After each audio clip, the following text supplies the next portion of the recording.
সুপ্রভাত বন্ধুরা, কেমন আছো তোমরা সবাই? আশা করছি সবাই ভালো আছো, আমরাও বেশ ভালো আছি। সকালবেলা ভিডিওটা শুরু করছি রান্নাঘর থেকে। তো এই যে ছোলার ডাল করব আর আজকে লুচি করব। ওয়েদারটা বেশ ভালো, বৃষ্টির ওয়েদার। আজ তো কিছুদিন ধরে বৃষ্টি চলছে, তো সেই জন্য ভাবলাম যে লুচি খাওয়া যেতেই পারে। গরমকালে কিন্তু যখন বেশি গরম পড়ে তখন কিন্তু তেলে ভাজার কোনো জিনিসই কিন্তু খাওয়া যায় না আর উচিতও না। সেই জন্য কিন্তু বেশ অনেক দিন পর লুচি করছি, খুব খেতে ইচ্ছে করছিল।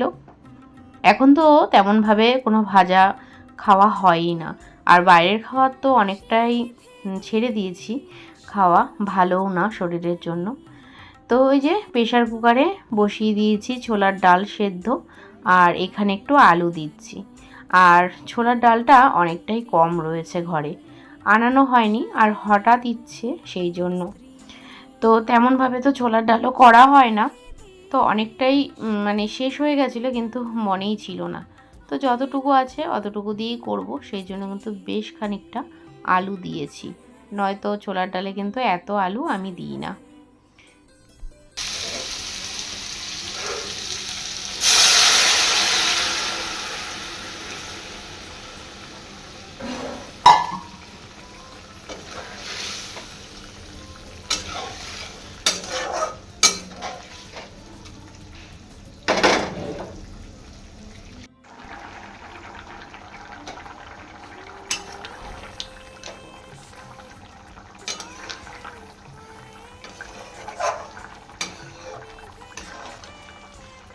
রেডি হয়ে গেছে ছোলার ডাল, খেতে কিন্তু দারুণ হয়েছিল। আর অনেক দিন পর খাচ্ছি জন্য আরও বেশি ভালো লাগছে। আর ভেবেছিলাম আলুটা বেশি হয়েছে, তো কেমন হবে খেতে। যাই হোক, ভালো খেয়েছি। আর এদিকে লেচি করে নিয়েছি লুচি করার জন্য। আজ তো মেয়ে স্কুলে যাবে, বড় মেয়ে যাবে, ছোটো মেয়ে স্কুলে যায়নি, সেই জন্য ভাবলাম ওকেও কিন্তু লুচি টিফিনে দেব। তো সেই জন্য সেই পরিমাণেই করব। আর ভালোই হলো যে অনেক দিন পর মেয়েও লুচি খেতে পারবে। এখন তো টিফিনেও লুচি বা কিছু দেওয়া যায়নি, এত গরম পড়েছে। ও বলেছিল যে মা লুচি আমাকে করে দাও, কিন্তু গরমের জন্য আমি করিনি। তো এখন যখন ওয়েদার ভালো, তো দেওয়া যেতেই পারে। আর লুচিটা দেখো কি সুন্দর ফুলেছে। আমি কিন্তু অত ভালো রুটি করতে পারি না, লুচি পরোটা এগুলো কিন্তু মানে বেশ ভালোই পারি। রুটিটা কেন জানি না আমার হয় না, ওই ভারতের ম্যাপের মতন হয়ে যায়, আর পরে কিন্তু শক্তও হয়ে যায়। তো রুটি তো স্বাস্থ্যের জন্য ভালো, লুচি পরোটা এগুলো তো রোজ খাওয়ার জিনিস নয়, আর শরীরের জন্যও কিন্তু ভালো না। যেটা ভালো নয় সেটাই কিন্তু আমি ভালো পারি করতে। তো এই লুচিটা আবার ফুললো না, তবে একটা দুটো ফোলেনি, আর বাকিগুলো কিন্তু সব ফুলেছে। তো এই যে লুচি আমার হয়ে গেছে, আর এই লুচি করতে কিন্তু বেশ ভালোবাসি আমি, পরোটা বানাতেও ভীষণ পছন্দ করি। আর এদিকে দুপুরের জন্য ডাল বসিয়ে দিয়েছি। আসলে এদিক সেদিক করে কিন্তু আমাদের কাজগুলোকে করে নিতে হয়, যদি একটা কাজের দিকে বসে থাকি তাহলে কিন্তু হবে না। আর এই যে বরের জন্য টিফিন বেড়ে নিয়েছি, এই লুচি তরকারি খেয়ে তারপরে কিন্তু মেয়েকে যাবে স্কুলে দিতে। মেয়ের জন্য ভাত, সকালবেলা তো ভাত খেয়ে যাবে, সেই জন্য কিন্তু উচ্ছে আর মানে কুমড়ো দিয়ে কিন্তু উচ্ছে কুমড়ো বটি করে নিয়েছি। আর এদিকে হয়ে গেছে গরম ভাত।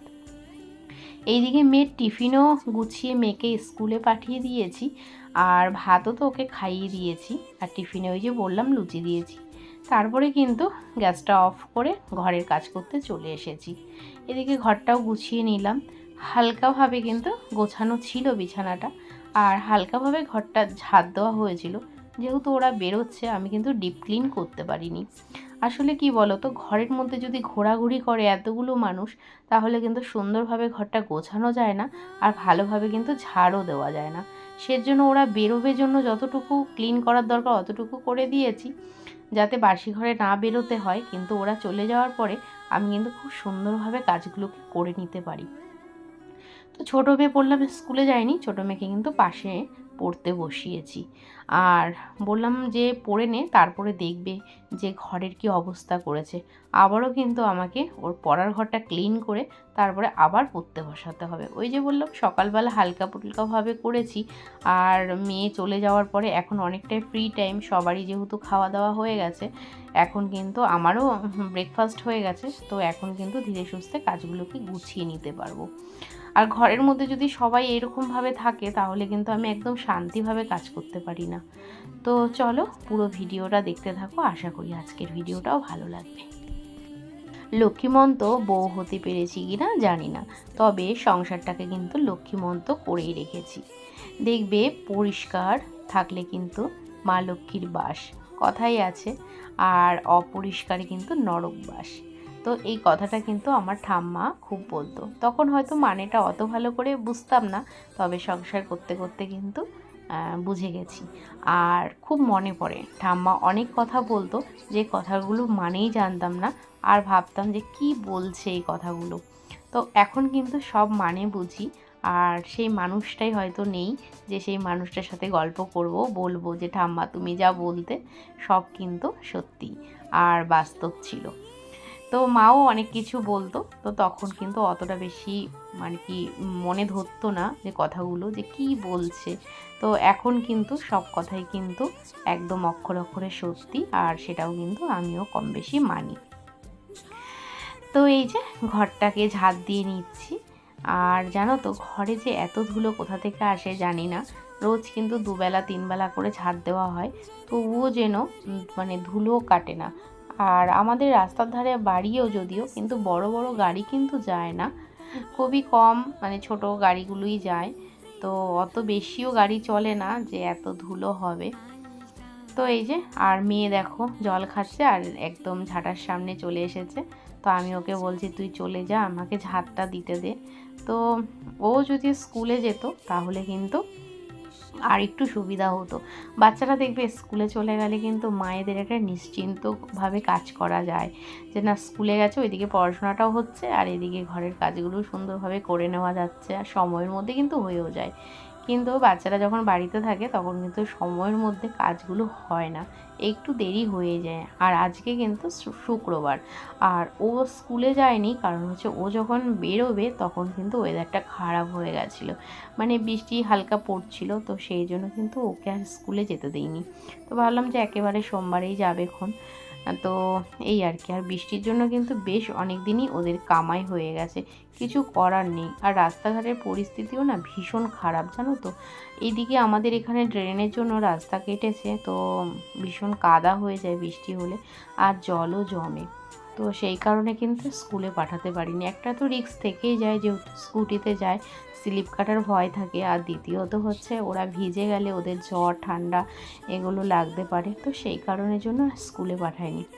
শরীরটা আগে না দুই একদিন যদি কামাই হয় কিছু মানে করার নেই, দু একদিন কামাই হলে তবুও মানা যাবে, কিন্তু শরীরটা খারাপ হয়ে যদি এক সপ্তাহ স্কুলে না যায় সেটা কিন্তু বেশি খারাপ হবে, তাই না? এই যে মেয়েকে পড়া থেকে বললাম যে একটু সরে যা, তো আমি গুছিয়ে নিই, তারপরে আবার না হয় পড়তে বসিস। আর কি হয়েছে বলো তো, ওকে যদি একা পড়তে বসাই ও কিন্তু পড়ার দিকে মন থাকে না, ড্রয়িং করে, না হলে আঁকিতুকি করে। আর আমি যদি নিজের সাথে করে পড়তে বসাই তাহলে কিন্তু সেই পড়াটা সুন্দরভাবে হয়ে যায়। আমার মনে হয় প্রত্যেকটা বাচ্চাই মনে হয় তাই করে, মা পড়তে বসালে সেটা ভয়ে ভয়ে পড়াশোনাটা করে নেয়, আর যদি একা পড়তে বসানো হয় তাহলে কিন্তু তেমনভাবে পড়াশোনায় মানে করার মনই দেয় না। তো এই বিছানাপত্র ঝেড়ে নিয়ে একদম সাথে করেই পড়তে বসাবো। আর যতই গোছাই না কেন ততই যেন মানে আগোছানো হয়ে যায়। তো ওদের এই পড়ার ঘরটা এরকমভাবে যে কতবার করে আমি গোছাই তার কোনো ঠিক নেই। আর বই খাতা ছড়িয়ে থাকা একদম আমার ভালো লাগে না। আমি মেয়েদেরকে বলি যে সুন্দর করে গুছিয়ে রাখ, তো তবুও কিন্তু এরকমটাই মানে করে রাখে, আবার এক এক সময় কিন্তু গুছিয়েও রাখে। যাই হোক, ওদের মন মর্জি। আর নিজের যখন ইচ্ছে হয় তখন গুছিয়ে রাখে, নয়তো না। আর ইচ্ছেটা যে সবসময় হয় তাও না, ইচ্ছে হয়ই না ওদের। এই ঘরটা গোছানো হয়ে গেছে, আর এই মেয়েটা এক্ষুনি সব কিছু এটা নেয় না, তোমাকে বারণ করেছি না? কি এঁকেছি সেটা? এটা একটা মেয়ে এঁকেছে, মেয়ে না ভূত, এটা খোল, এটা খোল দেখি। একটা মেয়ে, এই যে মেয়ে, এই যে একটা মেয়ে এঁকেছে বসে বসে। হাত দেখি, হাত দেখি তো, এই হাত, এই যে এই ঠাকুরটাকে এখানে রেখে দিয়েছে। আর কাজ ছিল, এই যে কাজটা ভেঙে ফেলেছে। কাজ ভেঙে একটা এই যে পড়ার ঘরটাও গুছিয়ে নিয়েছি।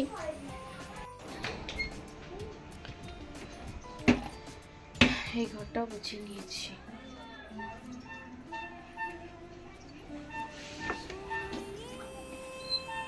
শুধু মোছা বাকি, মুছে নেব। এই ঘরটা যদিও মোছা হয়ে গেছে, বাকি ঘরগুলো মুছতে হবে।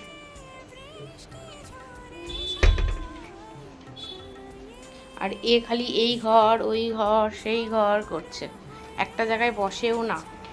ডাল ভাত আর উচ্ছে কুমড়োর বটি তো হয়েই গেছে, আর এদিকে নিয়ে এসেছে কাতলা মাছ। তো এই মাছের ঝোল করে নেব।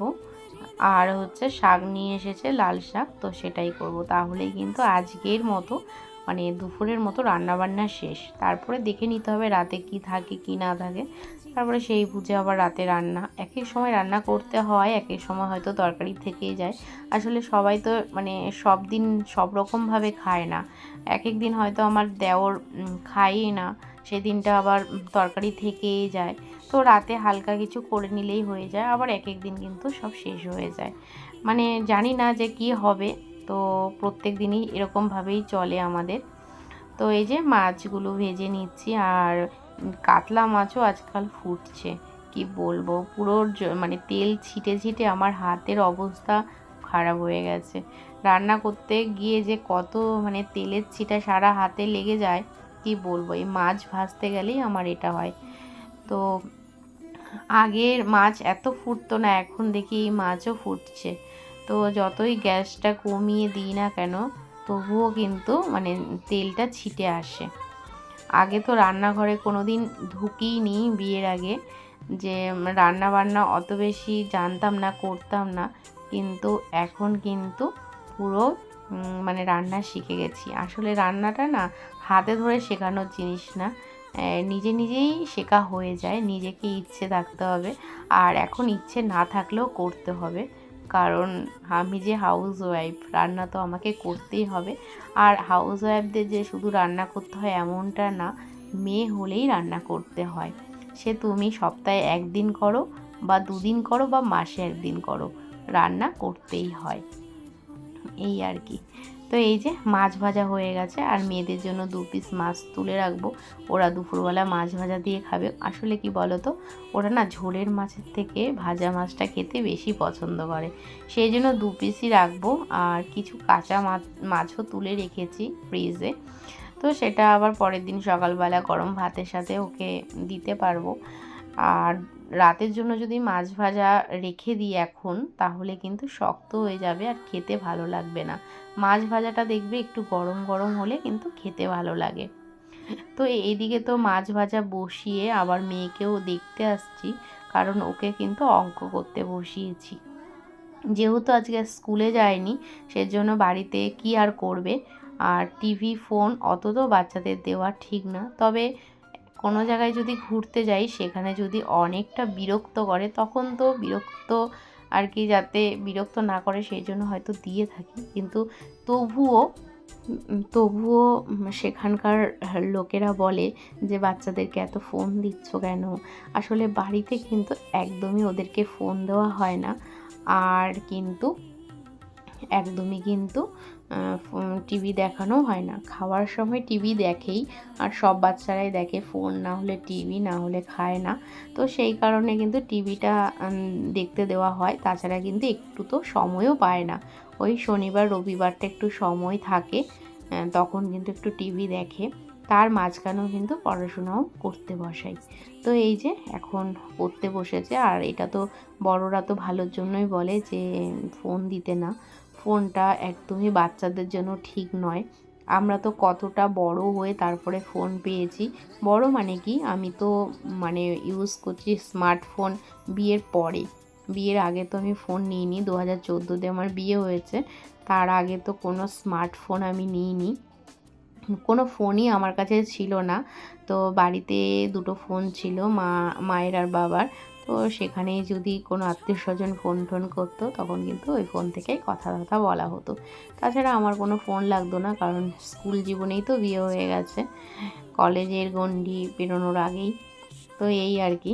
তো ফোন দিয়ে তখন কি করব, আর আগে কিন্তু একটাই কথা ছিল যে কলেজে উঠলে তবে কিন্তু ফোন দেওয়া।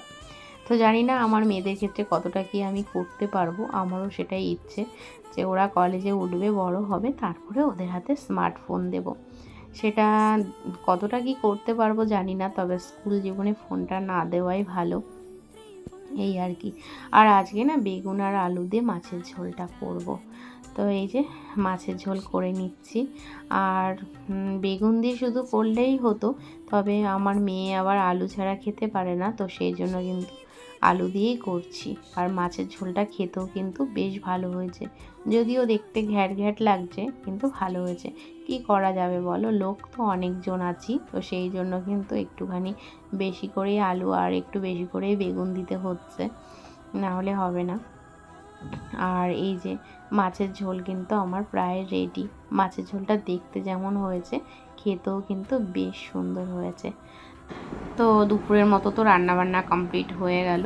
তো এই যে গ্যাস, ওভেন, গ্যাসের কাউন্টার সব কিছু কিন্তু কমপ্লিট করে নিয়েছি, ক্লিন করে। তো এরপরে অপেক্ষা হচ্ছে মেয়ে বাড়ি আসার। আজকে কিন্তু শুক্রবার, আর মেয়ের কিন্তু আজকে 4:15-তে ছুটি। তো সেই জন্য কিন্তু আজকে মেয়ের সাথে আর মেয়ের বাবার সাথেই খাবো। আর প্রত্যেক দিন তো একা একাই খাওয়া হয়, আর একা খেতে কিন্তু একদমই ভালো লাগে না। তবে ছোট মেয়ে আর দেওরকে আগেই খেতে দিয়ে দেব, ওদেরকে ওদের টাইমের মতন। আর আমি আর আমার বড় মেয়ে আর হাজব্যান্ড তিনজন কিন্তু আজকে 4:30-র সময় খাবো। আর মেয়ের যেহেতু 4:15-তে ছুটি, বাড়িতে আসতে কিন্তু 4:30 বাজবে। তো সেই জন্য মেয়ের বাড়ি আসার অপেক্ষা করব। আর এইদিকে খাওয়া দাওয়া কমপ্লিট করে ঘুম থেকে উঠে সন্ধেবেলায় মেয়েদের জন্য টিফিন করতে এসেছি। আর আজকে মেয়েদের জন্য করব সিমুই। আর আমি কিন্তু কাঁচা সিমুই কিনে নিয়ে আসি, ভাজা সিমুইটা আমার একদম ভালো লাগে না। আমি কিন্তু নিজে ঘিয়ে হালকা করে ভেজে নিই, একদম লাল লাল করে ভাজি না। আর লাল সিমুই, যেহেতু ভাজা সিমুইটা লালই হয়, সেজন্য কিন্তু আমার একদমই ভালো লাগে না। আর প্রত্যেক সময় কিন্তু আমি দুধটাকে আগে ফুটিয়ে নিই ভালো করে, তারপরে কিন্তু সিমুইয়ের মধ্যে দিই। এবার কিন্তু সেটা করিনি, এবার কিন্তু কাঁচা দুধই সিমুইয়ের মধ্যে ঢেলে দিয়েছি। এই ফার্স্ট টাইম কিন্তু আমি এরকমভাবে করলাম, আর খেতে কিন্তু দারুণ হয়েছে, একটুকু জল দিইনি। তো একবার ভেবে দেখলাম যে ঠিক আছে, সিমুইয়ের মধ্যেই তো ভালো করে ফুটে যাবে দুধটা, অসুবিধা হবে না। আর ফার্স্ট টাইম যেহেতু এরকম প্রসেসে করলাম, দারুণ খেতে হয়েছে, তোমরাও ট্রাই করতে পারো, সুন্দর লাগে খেতে। আর এই যে কাজু কিশমিশ দিয়ে দিচ্ছি, এখন কিন্তু অনেকটাই ফুটে গেছে দুধ, সেই জন্য কাজু কিশমিশটাও দিয়ে দিলাম। আর এই সিমুই খেতে কিন্তু আমাদের বাড়িতে সবাই পছন্দ করে। আর আমার হাজব্যান্ড, আমার মেয়ে বলে যে আমাদের বার্থডেতে তুমি সিমুইয়ের পায়েস করে দেবে। তো চালের পায়েস তো শুভ, আর জন্মদিনে তো চালের পায়েসই করতে হয়, কিন্তু ওদের বক্তব্য সিমুইয়ের পায়েস যেন করে দিই। তো এটাই বলে আর কি। আর আর 1 প্যাকেট সিমুই করলে কিন্তু প্রায় 5-6 জন কিন্তু খেয়ে নেওয়া যায়। আর আমরা তো 5 জন মানুষ, তো আমাদের কিন্তু 1 প্যাকেট সিমুই কিন্তু হয়ে যায়। তো এই যে সিমুই কিন্তু একদম রেডি, 2 মেয়েকে দিয়ে নেব, আর আমরা কিন্তু একেবারে রাতেই খাবো। তো এখন তো ট্রেন্ডিং চলছে কাচের গ্লাসের মধ্যে ফোনের ফ্লাক্স জ্বালিয়ে 1 গ্লাস জলে হলুদ দেওয়া। তো সত্যি দুর্দান্ত হয়েছিল, তোমাদেরকে কতটা বোঝাতে পারলাম জানি না, তবে আমার মেয়ের হাঁটা দেখে বুঝতে পেরেছো যে কতটা সুন্দর হয়েছে। সত্যিই সুন্দর হয়েছে, কিছু বলার নেই। দারুণ একটা মুহূর্ত, খুব মনটাকে ভালো করে দিল। তো চলো আজকের ভিডিওটা এই পর্যন্তই। যদি ভিডিও ভালো লাগে তাহলে লাইক, কমেন্ট, শেয়ার, সাবস্ক্রাইব করো। দেখা হচ্ছে নেক্সট ভিডিও।